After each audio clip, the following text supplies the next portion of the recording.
வணக்கம். அனைவரும் ஆரோக்கியம் பெறட்டும். சுபமங்கள கணபதியே போற்றி. நல்வினையே வருக, நல்வினையே தருக. அக்ஷயா ஜோதிடம் வழங்கும் நல் விழிப்புணர்வு பதிவு. பதிவின் தலைப்பு ஜோதிட கிரகம் எது? இப்பதிவை அக்ஷயா ஜோதிடம் சேனல் வழியாக வழங்குவதில் பெருமகிழ்ச்சி அடைகின்றேன். எனது ஜோதிட ஆசானையும் ஜோதிடத்தில் எமை வளர்த்த அனைத்து ஜோதிட நல் குருமார்களையும் வணங்கி இப்பதிவை முன்னெடுக்கின்றேன். குரு வணக்கத்தோடு. குருவே போற்றி.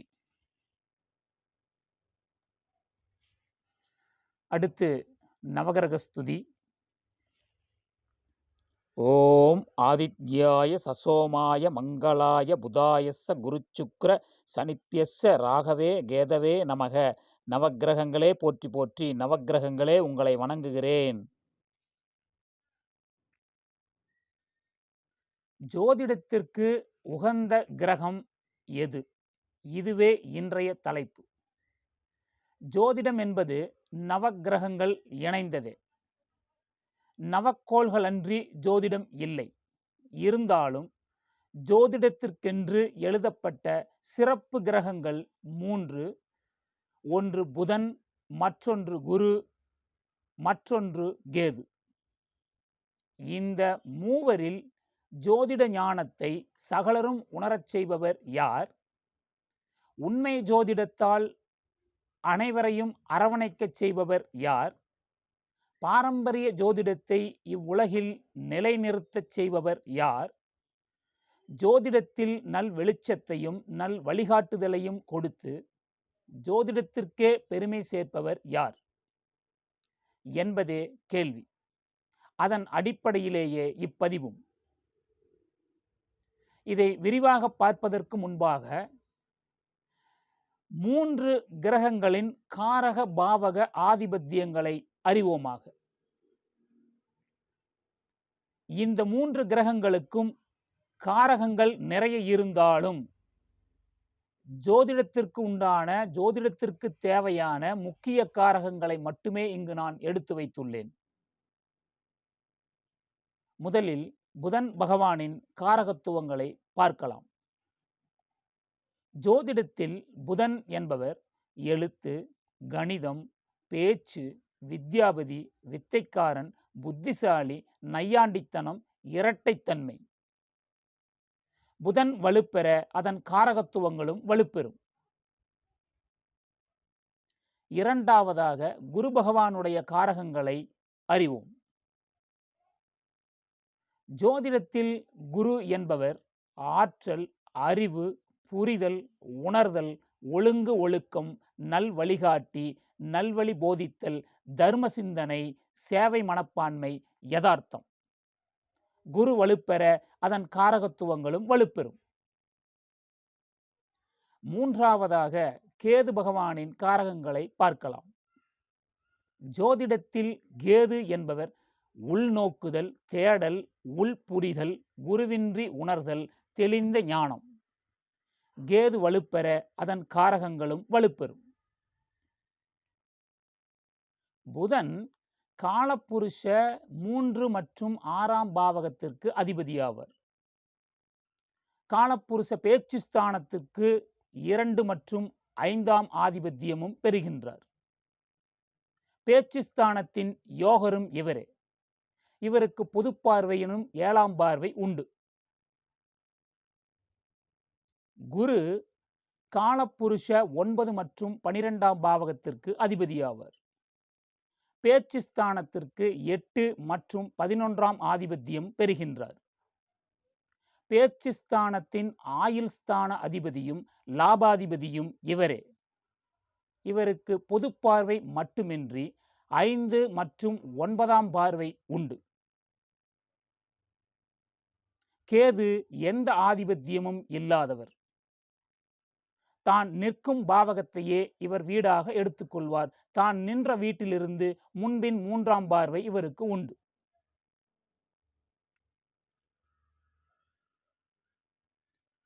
இளம் பருவத்திலேயே முதிர்ந்த ஜோதிடத்தை முகர்ந்து அதை நல்வழியில் எமக்கு உணர்த்திய எனது ஜோதிட ஆசான் காரமடை திரு ஜெயகோவிந்தராஜா அவர்களை வணங்கி, அக்ஷயாவின் தாரக மந்திரமாம் கற்போம் கற்பிப்போம் என்பதை நிலைநிறுத்தி, ஸ்தான பலம் மற்றும் கிரக பலமே ஜோதிட பலன் என்பதை மீண்டும் வலியுறுத்தி, கிரகங்களின் வலு கொண்டும் ஸ்தான பலம் கொண்டும் அவைகளின் சுபத்தன்மை கொண்டும் கிரக பாவக காரக ஆதிபத்திய ரீதியாக இப்பதிவை முன்மொழிகின்றேன் ஓர் ஜோதிடனாக.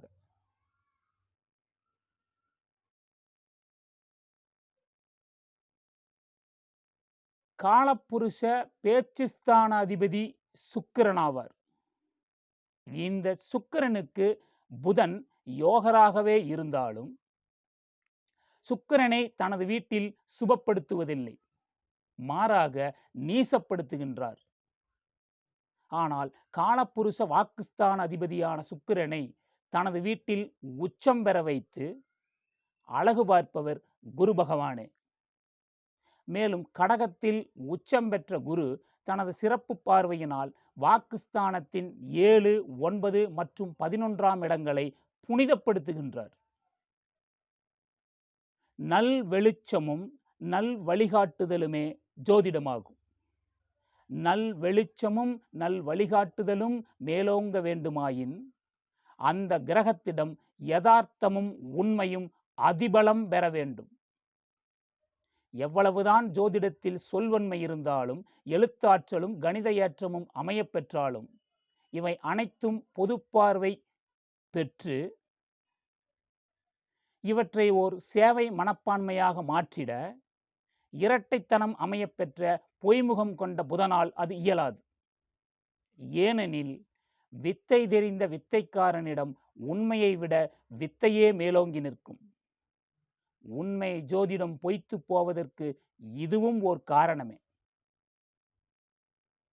உன்னத ஜோதிடத்தை உலகறியச் செய்ய வித்தகம் மட்டும் போதாது, விலையில்லா சேவை மனப்பான்மை என்பது மிகவும் அவசியம்.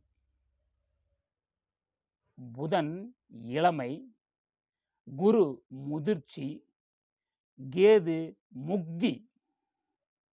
இளமை ஜோதிடத்தை அறியாது, முதிர்ச்சி ஜோதிடத்தை முகரும், முக்தி ஜோதிடத்தை உணரும். புதன் பொய்முகம், குரு யதார்த்த முகம், கேது தெளிந்த முகம். உண்மை ஜோதிடம் பொய்முகத்தை விரும்பாது. ஜோதிட முகம் என்பது உண்மை நிறைந்த யதார்த்தத்துடன் கூடிய தெளிந்த முகமே. இரட்டைத்தனம் அமையப்பெற்ற புதனாலும் நையாண்டித்தனமும் அமையப்பெற்ற புதனும் அதனை விட்டு விலகாது. ஜோதிடம் புதனை முதன்மையாய் ஏற்காது. எனவே நல் எழுத்தும் நற்கணிதமும் நல்வாக்கும் வெகுஜனத்திற்கு நல் வழிகாட்டியாய் அமைய வேண்டுமெனில் அவற்றை நல்லறிவோடு உணர்த்த, ஒழுக்கத்தோடு அதை கற்பிக்க, சேவை மட்டுமே பார்வையாக கொண்ட ஒரே முகம், அதுவும் உண்மை முகம் அமையப்பெற்ற நல் வழிகாட்டியான குரு பகவானால் மட்டுமே முடியும். அஷ்டவர்க்கத்தில் புதனை விட அதிக பரல் பெற்றவரும் குருவே. ராஜகிரகங்களான சந்திர சூரியனிடம் அதிநட்பு பெற்றவரும் குருவே. நவக்கிரகங்களில் நவஸ்தான அதிபதியும் குருவே. ஜோதிடம் என்பது குருவை சுற்றியே. ஜோதிடம் அதிகம் நேசிப்பதும் குரு பகவானையே. வெளிவேடதாரி நல் ஜோதிடர் அல்ல. ஸ்தான பலம், கிரக பலம் இந்த இரண்டின் நல் வெளிச்சத்தை கணித்து அதை உலகிற்கு காண்பிக்கும் உண்மை பரோபகாரியே நல் ஜோதிடராவார். ஜோதிட உலகில் ஜோதிடத்தை பலர் படித்தாலும் கணித ஞானம் அனைவருக்கும் கைகூடுவதில்லை. உண்மை ஜோதிடம் அனைவரிடத்திலும் வெளிப்படுவதும் இல்லை. திருந்த வேண்டிய, திருத்த வேண்டிய பாடங்களில் ஜோதிடமும் ஒன்று. சமூகத்திற்கு சுணக்கமின்றி ஜோதிட வெளிச்சத்தை சரியானபடி கொண்டு சேர்க்க வேதநாயகன் குருவும் மறைஞான கேதுவும் நல் வழிகாட்டிட உண்மை ஜோதிடம் என்றும் உயர்ந்து நிற்கும் எனச் சொல்லி இப்பதிவை இனிதாக முடிக்கின்றேன். சுபமே வருக, சுபமே தருக.